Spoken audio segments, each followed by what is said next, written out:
다 함께 사도신경으로 우리의 신앙을 하나님께 고백함으로 4월 4일 가정예배로 하나님께 드리겠습니다. 나는 전능하신 아버지 하나님 천지의 창조주를 믿습니다. 나는 그의 유일하신 아들 우리 주 예수 그리스도를 믿습니다. 그는 성령으로 잉태되어 동정녀 마리아에게서 나시고 본디오 빌라도에게 고난을 받아 십자가에 못 박혀 죽으시고 장사된 지 사흘 만에 죽은 자 가운데서 다시 살아나셨으며 하늘에 오르시어 전능하신 아버지 하나님 우편에 앉아 계시다가 거기로부터 살아있는 자와 죽은 자를 심판하러 오십니다.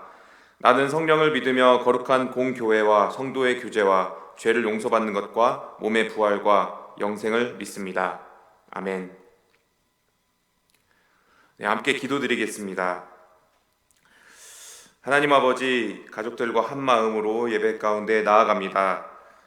영상으로 드리는 예배지만 각자의 처소가 예배의 장소임을 기억하게 해주세요. 오늘 가정 예배를 통해 우리 가정과 삶에 온전한 하나님의 말씀이 전달되기 원합니다. 예배를 준비하는 모든 손길을 기억하시고 이 예배가 진정 하나님이 기뻐 받으시는 예배가 되기를 원합니다. 예수님 이름으로 기도드립니다. 아멘. 네, 오늘 하나님께서 우리에게 주시는 말씀은 고린도전서 15장 1절에서 11절까지의 말씀입니다. 고린도전서 15장 1절에서 11절까지의 말씀입니다. 네, 하나님의 말씀을 봉독하겠습니다. 형제들아, 내가 너희에게 전한 복음을 너희에게 알게 하노니 이는 너희가 받은 것이요 또 그 가운데 선 것이라. 너희가 만일 내가 전한 그 말을 굳게 지키고 헛되이 믿지 아니하였으면 그로 말미암아 구원을 받으리라.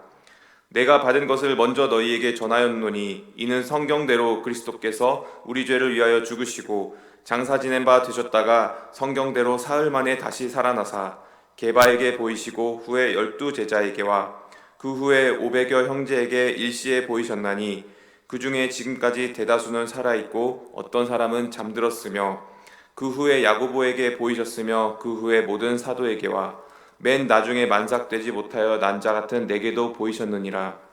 나는 사도 중에 가장 작은 자라. 나는 하나님의 교회를 박해하였으므로 사도라 칭함받기를 감당하지 못할 자니라.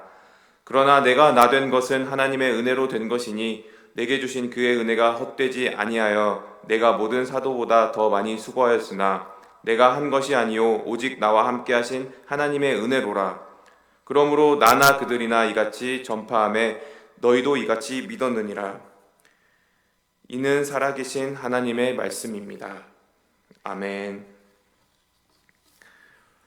네, 기독교를 비롯한 많은 종교는 내세와 불멸을 이야기하고 있습니다. 불교 같은 경우는 이 세상에서 어떻게 살았느냐에 따라서 윤회된다고 말을 하고 있습니다. 이슬람교에서는 죽음 이후에 천사가 영과 혼을 분리시켜서 육과 혼을 분리시켜서 육체는 땅에 영혼은 하늘에 거두어 간다고 말합니다. 힌두교는 죽음 이후에 인간이 착한 일을 이 세상에서 착한 일을 했으면 좋은 모태에서 태어나고 나쁜 일을 하면 나쁜 모태에서 태어난다고 이렇게 말을 하고 있습니다. 이들 종교의 공통적으로 내세와 불멸을 인정하는 그런 점에서 기독교와 유사한 그런 내세관을 가지고 있다고 말할 수 있지만, 그러나 분명히 기독교와는 다른 것이 있습니다. 이들 종교는 죽음 이후 육체의 부활에 대해서는 믿지 않거나 그들의 경전에서 언급하지 않는다는 점입니다. 오늘 본문의 저자 바울이 편지를 쓴 당시에도 고린도 지역에는 이방인들, 즉 헬라인들이 영혼의 불멸을 믿었으나 육체의 부활은 믿지 않았습니다. 이러한 이방 헬라 문화의 영향을 고린도 교회에도 고스란히 받았습니다. 교회 안에도 육체의 부활을 부인하는 사람들이 생겨났습니다. 이에 대해서 바울은 육체의 부활을 부인하는 것은 그리스도의 부활을 부인하는 것이며 이는 결과적으로 복음의 진리를 부정하는 것이라고 판단을 하고 이 편지를 쓴 것입니다. 사실 부활에 대한 오해 이전에 그 고린도 교회에 여러 가지 문제가 있었습니다. 분쟁, 음행, 소송, 만찬, 은사에 대한 논쟁, 이런 다양한 방면의 신앙생활의 문제가 야기되었고 이러한 문제들이 바울의 근심거리가 되었습니다. 그런데 오늘 본문 15장에서는 그 문제들에 대한 해답으로 이 편지를 쓴 것이 아니라 부활에 대한 이야기를 하고 있습니다. 이 모든 문제는 성도들이 왜곡되고 변질된 거짓 복음에 흔들리고 있기 때문에 이 모든 문제가 비롯된 것이라고 사도 바울은 생각한 것입니다. 먼저 바울은 성도들이 지켜야 할 복음에 대해서 이야기를 합니다. 이 복음은 이 고린도 성도들에게 낯선 것이 아닙니다. 바울은 복음에 대해서 이렇게 얘기합니다. 3절, 4절입니다. 내가 받은 것을 먼저 너희에게 전하였노니 이는 성경대로 그리스도께서 우리 죄를 위하여 죽으시고 장사 지낸 바 되셨다가 성경대로 사흘 만에 다시 살아나사. 바울이 전한 복음은 어떤 창작물이나 바울의 지어낸 것이 아니라 내가 받은 것을 전한 것, 성경대로 이루어진 것이라고 말한 것입니다. 바울이 말한 성경대로의 진짜 복음이 무엇이냐? 바울은 진짜 복음은 그리스도의 죽으심과 부활이라고 전하고 있습니다. 그러면 그리스도의 죽으심과 부활이 왜 우리에게 진짜 복음이 되는 것일까요?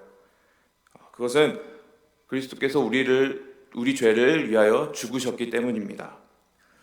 그리스도가 죽으셨다는 것은 단순한 사실을 넘어서 죄로 죽을 수밖에 없는 우리 인간을 대속하신 사랑을 의미합니다. 이 복음의 내용은 예수 그리스도의 죽으심에 그치는 것이 아니라 그가 부활하셨다는 것까지 포함을 합니다. 우리는 우리의 죄값을 예수 그리스도의 죽으심으로 그 죄값을 치루었습니다. 그리스도의 부활 사건은 우리가 죄와 사망의 굴레에서 해방되어 우리에게 새로운 세계가 펼쳐지는 것을 의미합니다. 그 부활의 능력은 이 땅에 사는 우리 성도들도 그 부활의 삶에 참여하는 것을 또 의미합니다. 사도신경을 보면은 몸이 다시 사는 것과 영원히 사는 것을 믿사옵나이다로 마무리를 맺습니다. 이것은 예수 그리스도의 부활의 역사적인 사건이 모든 성도들이 육체 가운데 부활할 것과 영원히 사는 것의 증거가 되는 이야기입니다. 분명 예수 그리스도의 부활을 통해서 성도는 하나님의 영을 갈망하고 이 땅에서 선하게 살아가야 합니다. 하지만 우리는 육신의 몸을 입은 연약한 존재이기 때문에 무기력하게 또 넘어질 수밖에 없습니다. 우리에게 맡겨진 하나님의 일들과 또 사역에 최선을 다할 것을 결심하면서 그렇게 다짐하고 살아가려고 하지만 세상 가운데 여러 가지 유혹, 고난과 시련으로 흔들릴 때가 많습니다. 우리는 연약하기 때문입니다. 교회를 비롯한 신앙 공동체도 마찬가지입니다. 편가르고 험담하기, 또 재정적인 문제 등 여러 가지 갈등이 끊이지를 않습니다. 그렇다면 우리는 바울이 말한 진짜 복음을 누리고 어떻게 부활의 삶에 참여하는 성도로서 살아갈 수 있을까요? 오늘 저자 사도 바울이 고린도 교회 교인들에게 전한 메시지에서 성도들이 굳게 지키고 붙들어야 할 진짜 신앙에 대해서 부활의 복음이라는 답을 찾을 수 있습니다. 첫째는 부활의 복음을 역사적 사실로 받아들이고 이를 우선적으로 지키는 것이 필요합니다. 사도 바울은 부활의 증인들을 통해서 예수 그리스도의 부활이 단순히 역사적인 사실에 지나지 않고 자신의 주관적인 주장에 지나지 않고 또 그것이 제자들의 삶의 변화를 통해서 이 부활의 진실성과 사실성을 확증하고 있습니다. 교회 공동체 안에 여러 문제들이 있을 때 우리가 복음을 듣기는 들어도 우리 삶의 변화가 없을 때 부활하시기 전까지 죄의 몸을 입은 육신으로 이 땅에 오셔서 숱한 시련과 수모를 감내하며 죽기까지 하나님의 명령에 순종하셨던 그리스도의 십자가를 묵상해 봤으면 좋겠습니다. 부활 이전의 슬픔과 고통을 감내하며 다가오는 오늘의 부활절을 맞이했으면 좋겠습니다. 이 세상에서 부요보다는 가난을 택하고 명예보다는 거룩을 택해야 됩니다. 그것이 부활 복음을 지키는 성도의 모습입니다. 두 번째로 부활하신 예수 그리스도를 묵상할 때 하나님의 은혜가 우리의 삶의 시련과 고난을 감당할 수 있는 그런 힘이 됩니다. 그리고 우리는 우리 삶의 열매를 맺게 합니다. 오늘 본문 9절에서 10절을 보면 바울은 이렇게 고백하고 있습니다. 나는 사도 중에 가장 작은 자라. 그리고 마지막에서는 내가 한 것이 아니요 오직 나와 함께 하신 하나님의 은혜로라. 사도 바울은 고린도 교회 교인들에게 부활에 대해 확증하며 자신의 인생 이야기를 펼쳐놓습니다. 바울은 기독교를 이방인에게 전한 첫 번째 선교사라고 볼 수 있고, 이 기독교가 오늘 우리에게까지 전파되게 한 아주 기독교의 기초석을 놓은 대단한 업적을 가진 사람입니다. 그러나 오늘 본문의 고백은 그의 그런 겸손한 표현에 지나지 않고 그것을 넘어서서 죄인된 자신의 모습을 깨닫는 고백이자 그리스도의 부활에 참여한 거듭난 그리스도인이라는 자신이 있는 자기 정체성의 확립함을 보여주고 있습니다. 그렇기 때문에 바울은 어떠한 상황에서도 굴하지 않고 당당히 복음을 전하는 사도로 살아갈 수 있었던 것입니다. 그리스도의 삶이 참 결코 쉽지만은 않습니다. 특히 요즘 같은 시대에 교회를 다니고 예수를 믿는다는 것은 더더욱 어려운 일이 되는 것 같습니다. 우리도 세상에서 부당한 요구, 부정의한 일들을 경험합니다. 그럴 때마다 우리는 낙심하고 좌절합니다. 예수를 부인하고 싶기도 합니다. 부활의 주님을 만나지 못하면 우리의 신앙은 언제라도 흔들릴 수 있습니다. 그렇기 때문에 부활하신 주님을 만나는 일이 성도의 가장 우선적인 신앙의 가장 우선이 되어야 합니다. 부활하신 주님을 묵상할 때 부활을 목격한 이후 제자들의 삶이 변화한 것처럼 우리는 이 세상에서 인내와 수고와 손해를 감수하는 그런 삶을 살 수 있는 용기가 생깁니다. 그럴 때 우리 삶 가운데 열매를 맺으면서 흔들리지 않는 성도가 될 수 있게 됩니다. 세 번째로 부활의 삶에 참여하는 수고는 하늘의 상이 있기에 헛되지 않습니다.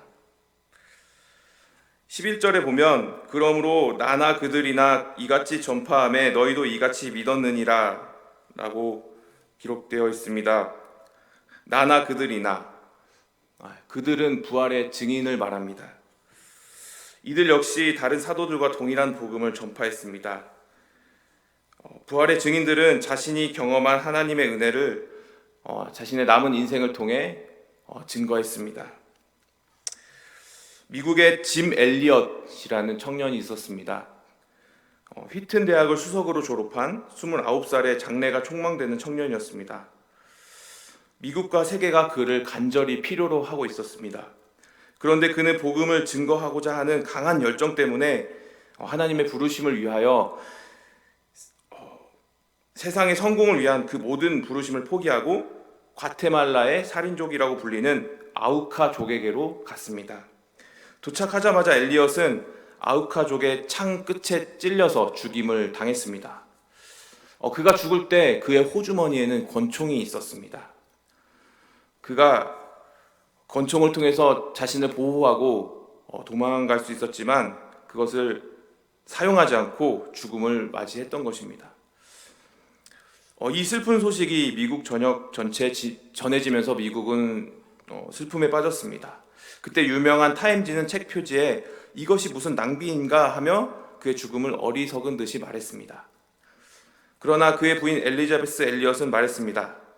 낭비라니요. 남편은 어렸을 적부터 이 순간을 준비했던 사람입니다.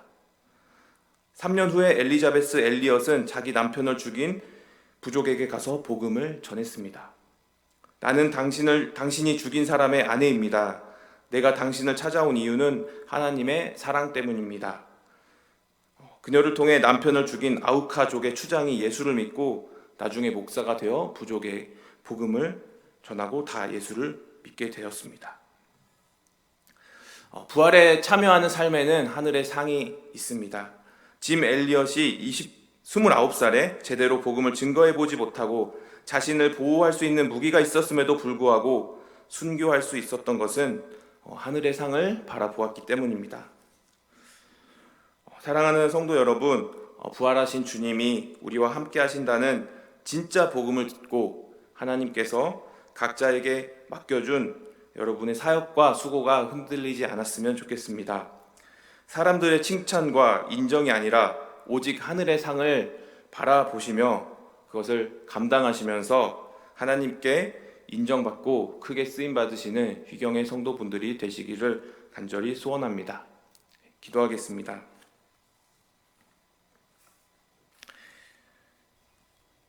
사랑의 주님, 오늘 말씀을 통해 성도가 우선적으로 붙들어야 할 첫 번째 것이 무엇인지 돌아봅니다. 예수 그리스도의 죽으심과 부활이 단순한 사실을 넘어 우리도 그 부활의 삶에 참여하는 삶을 살기 원합니다. 이 땅 가운데서도 주어진 삶과 공동체 가운데 빛과 소금의 역할을 다하며 예수님의 삶을 닮아가는 우리가 될 수 있도록 도와주세요. 예수님 이름으로 기도드립니다. 아멘. 네, 지금은 서로를 축복하는 시간입니다.